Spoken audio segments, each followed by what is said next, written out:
Hello, and welcome to the Divorce Lawyers podcast, brought to you by DivorceLawyers.ca, where we delve into the complex world of family and divorce law in Ontario.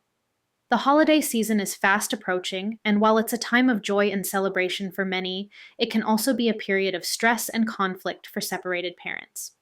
I'm Deepa Taylor, and today we're discussing a topic that affects many families: managing holiday access for separated parents.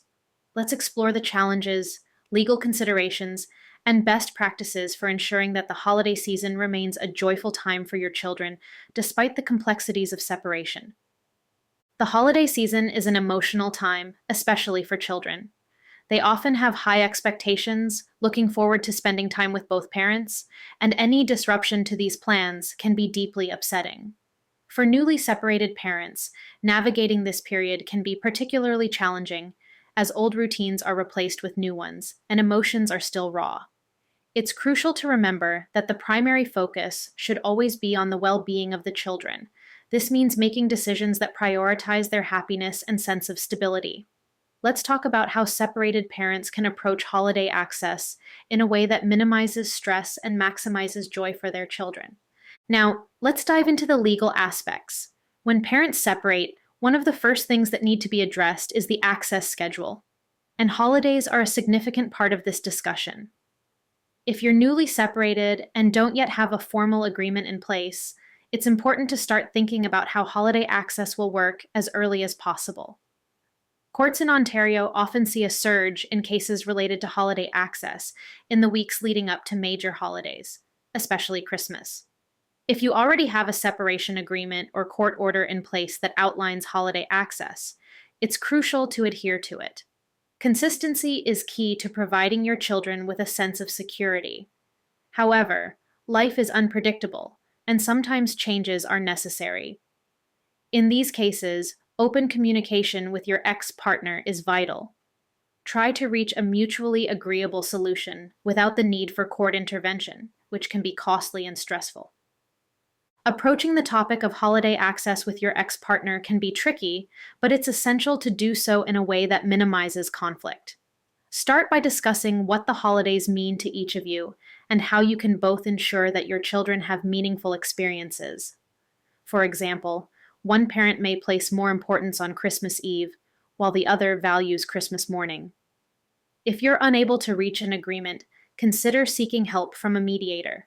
A mediator can assist both parties in reaching a resolution that works for everyone, especially the children. It's important to remember that while your lawyer can guide you through the legal process, mediation often offers a less adversarial approach and can lead to quicker, more amicable solutions. So, what happens if you're unable to reach an agreement?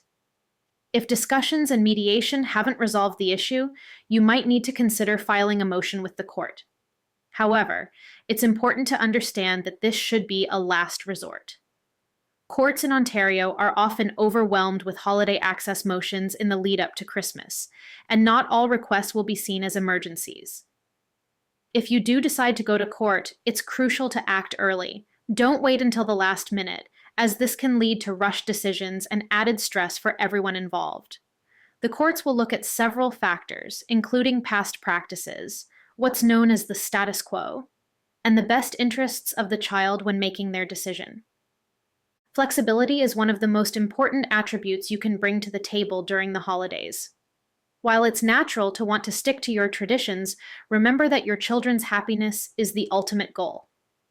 If circumstances change, maybe a family member is visiting from out of town, or there's an opportunity for a special holiday experience, be open to adjusting the schedule.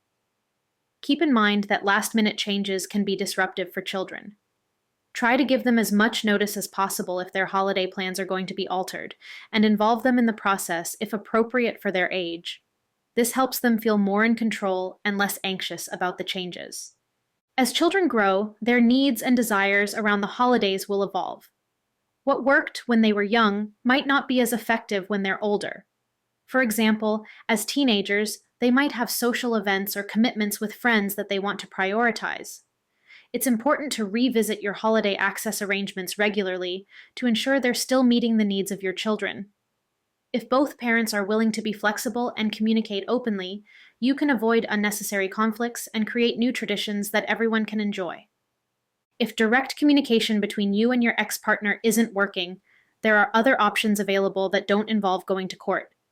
Mediation, as mentioned earlier, is one of the most common methods. Another option is working with a parenting coordinator or a family neutral. These professionals are trained to help parents resolve disputes, especially those involving holiday access, in a way that keeps the focus on the children's best interests. These services are often more cost-effective than litigation, and they can provide both parents with the tools they need to improve communication and co-parenting in the long term. It's an investment in a more peaceful future for both you and your children. Before we wrap up, let's go over some practical tips to help make your holiday season smoother. Start discussing holiday plans as early as possible. The more time you have, the easier it will be to reach an agreement. Use respectful, clear, and concise communication. If direct communication is difficult, consider using a communication platform designed for co-parents. Always keep your children's best interests at the forefront of any decision-making process. Remember that the holidays are a time for giving, and sometimes that means giving up a little of what you want for the sake of your children's happiness. If you're struggling to reach an agreement, don't hesitate to seek help from a mediator, parenting coordinator, or lawyer. For personalized guidance, please consult one of our family lawyers by visiting DivorceLawyers.ca.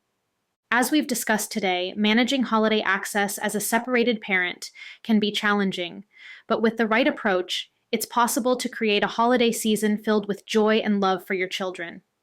Remember, it's all about compromise, communication, and keeping the focus on your children's happiness. Thank you for joining me today on the Divorce Lawyers podcast. I hope you found this episode helpful as you navigate the holiday season. If you have any questions or need legal advice, don't hesitate to reach out to us at DivorceLawyers.ca. Wishing you all a peaceful and joyous holiday season. Until next time, take care and stay tuned for our next episode.